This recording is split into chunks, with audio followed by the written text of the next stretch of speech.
ETFs में निवेश निजी स्टॉक ट्रेडिंग और म्यूचुअल फंड्स दोनों से मिलता जुलता है। एक ईटीएफ सूचकांक पर इंडेक्स फंड की तरह नजर रखता है, लेकिन इसकी खरीद किसी स्टॉक की तरह होती है। ईटीएफ का मतलब एक खास इंडेक्स की खरीद से है, लेकिन इसमें आप सिर्फ एक फंड की खरीद करते हैं। मिसाल के लिए एक निफ्टी के ईटीएफ के सारे स्टॉक्स निफ्टी के होंगे, कामोबेश उसी वेटेज पर जो निफ्टी इंडेक्स ने दिए होंगे। मोटे तौर पर ईटीएफ इंडेक्स के उतार चढ़ाव के मुताबिक काम करता है। अगर निफ्टी ऊपर जाता है तो निफ्टी ईटीएफ भी ऊपर जाएगा, लेकिन ईटीएफ के लिए आपको स्टॉक की तरह डीमैट अकाउंट और ब्रोकिंग अकाउंट की जरूरत पड़ती है।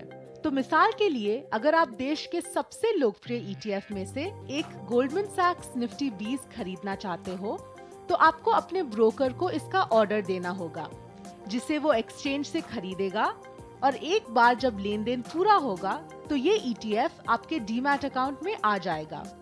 लेकिन इसके तहत आने वाले स्टॉक का स्वामित्व गोल्डमैन सैक्स के पास ही रहेगा, जो ईटीएफ का स्पॉन्सर कहलाता है। आइए और जानते हैं। हमारे शो पे आने के लिए बहुत बहुत धन्यवाद। मेरा पहला प्रश्न ये है कि एक्सचेंज ट्रेडेड फंड्स की बात करें तो इसके पॉजिटिव्स और नेगेटिव्स क्या होते हैं? देखिए, एक्सचेंज ट्रेडेड फंड एक स्टॉक मार्केट के शेयर की तरह लिस्टेड म्यूचुअल फंड होता है, जिसकी डेली बेसिस पे ट्रेडिंग होता है। नॉर्मल म्यूचुअल फंड जो होता है उसमें आपको दिन के ख़त्म होने के बाद जो स्टॉक की प्राइसेस होते हैं या अंडरलाइंग एसेट की प्राइसिंग होती है, उस बेसिस पे एनएवी कैलकुलेशन होता है और वो एनएवी आपको मिलता है, उसी हिसाब से आप यूनिट्स खरीदते हैं।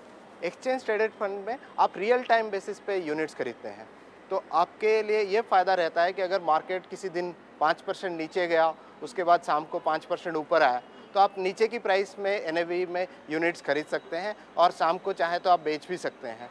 ये एग्जिट एंड एंट्री ऑप्शन जो है आपको नॉर्मल म्यूचुअल फंड में नहीं मिलता, जो कि आप एक्सचेंज ट्रेडेड फंड्स में बेनिफिट ले सकते हैं।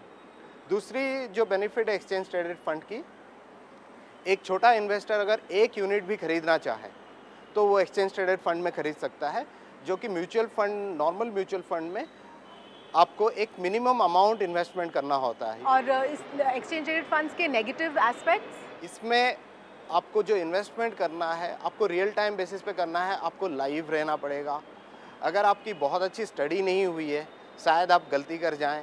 निफ्टी में 50 स्टॉक्स होते हैं, बट वो 50 में से किसी भी समय में 30 स्टॉक बहुत ख़राब परफॉर्म कर रहे होंगे, 20 स्टॉक अच्छे परफॉर्म कर रहे होंगे।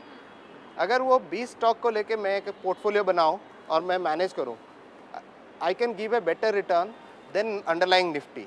बट आप अगर ETF खरीदेंगे आपको पूरा 50 स्टॉक खरीदने होंगे, तो एक्टिव मैनेजमेंट की ये एडवांटेज है जो ETF में नहीं होता।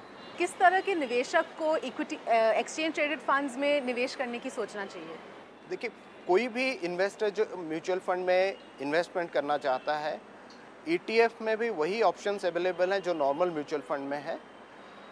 ETF में आपकी गोल्ड की ऑप्शंस हैं, आपकी लिक्विड शॉर्ट टर्म इन्वेस्टमेंट के लिए लिक्विड ऑप्शंस है और इक्विटी की ऑप्शंस है। एक इन्वेस्टर को पहले सोच समझ के डिसीजन लेना चाहिए। तो एक नॉर्मल रिटेल इन्वेस्टर के लिए जो स्टॉक मार्केट में ऑलरेडी ट्रेडिंग कर रहे हैं, इक्विटी में या डेट मार्केट में, वो ETF में पैसे लगा सकते हैं। बट इंस्टीट्यूशनल इन्वेस्टर्स के लिए जो कोई फंड मैनेजर के ऊपर सब्जेक्टिव रिस्क नहीं लेते हैं, वर्ल्ड वाइड ये देखा गया है वो ETFs को ज़्यादा प्रेफर करते हैं। तो इन इंडिया ऑल्सो हमें उम्मीद है कि इंस्टीट्यूशनल इन्वेस्टर्स ETF को आगे चल के बहुत प्रेफर करेंगे।